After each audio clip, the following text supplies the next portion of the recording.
Kenapa merasa sakit hati? Karena orang melakukan sesuatu. Orang mengatakan sesuatu, hati kita nggak terima.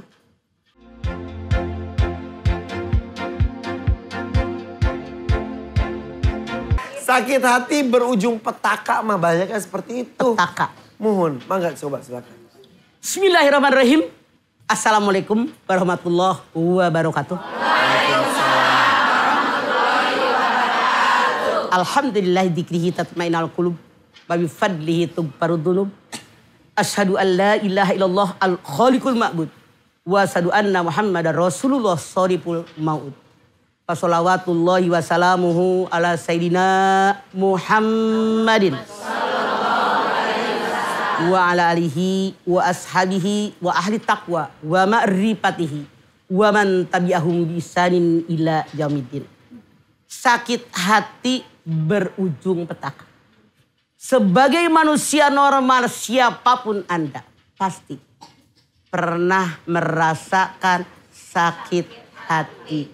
Iye apa iye? Ye. Normal. Kenapa merasa sakit hati? Karena orang melakukan sesuatu. Orang mengatakan sesuatu, hati kita nggak terima.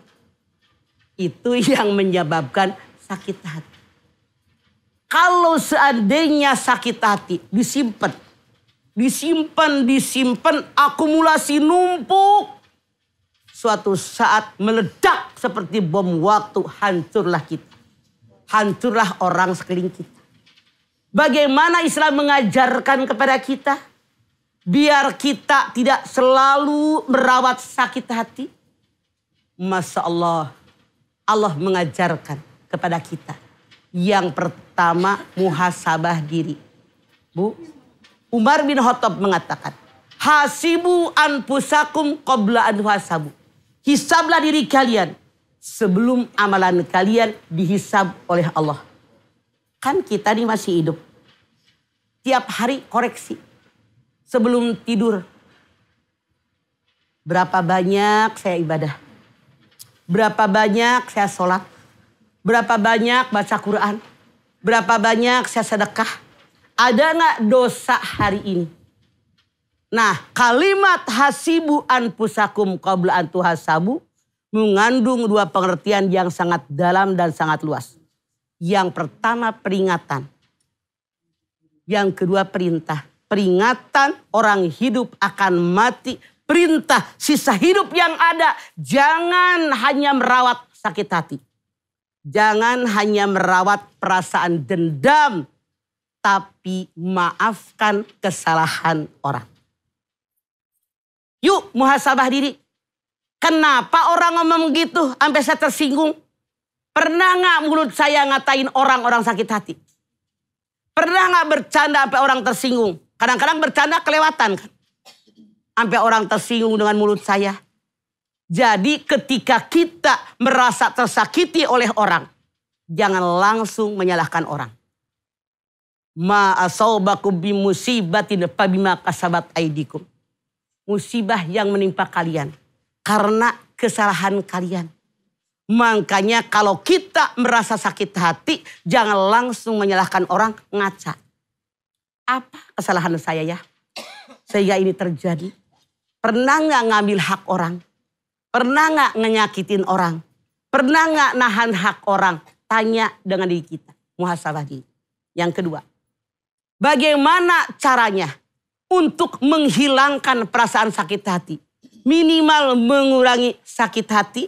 Bu, buang perasaan iri. Perasaan benci. Tidak suka dengan orang. Biasanya orang yang iri dengan orang lain merasa dirinya tidak mencapai apa yang diraih oleh orang. Wala tatamannau ma faddalallahu bihi ba'dakum ala ba'din. Lirijali nasibum mimma iktasabu walin nisa'i nasibum mimma iktasabna. An-Nisa 32. Jangan iri hati dengan karunia yang Allah berikan kepada orang lain. Laki-laki mendapatkan bagian dengan apa yang dia usahakan, perempuan mendapatkan bagian dengan apa yang dia usahakan. Kata Allah, Kenapa? Iri. Lihat. Punten. Yang membuat orang iri karena melihat orang lain berhasil. Hanya melihat keberhasilannya.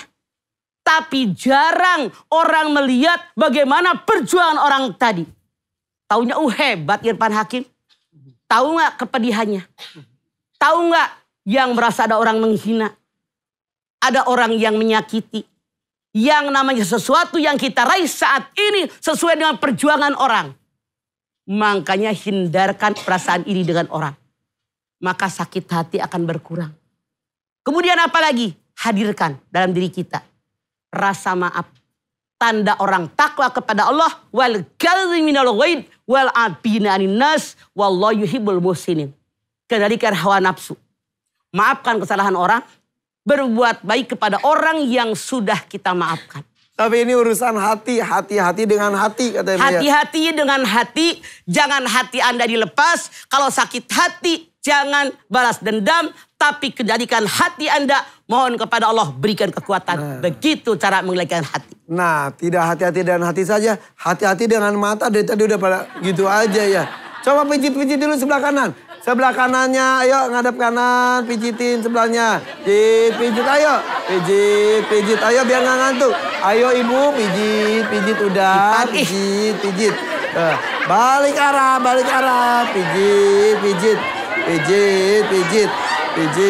Pijit, udah. Aduh, enak. Udah cukup bu, masih ngantuk enggak? Enggak. Sudah cukup. Keenakan. Ipan, baru Pancasila ya. Coba. Ibu diri semua diri. Coba 1, 2, 3 diri. Coba, supaya semangat coba. Garuda Pancasila, akulah pendukungmu. Patriot proklamasi, sedia berkorban untukmu. Lagi, Pancasila dasar negara, rakyat adil makmur, cinta pribadi bangsaku. Ayo maju, ayo maju.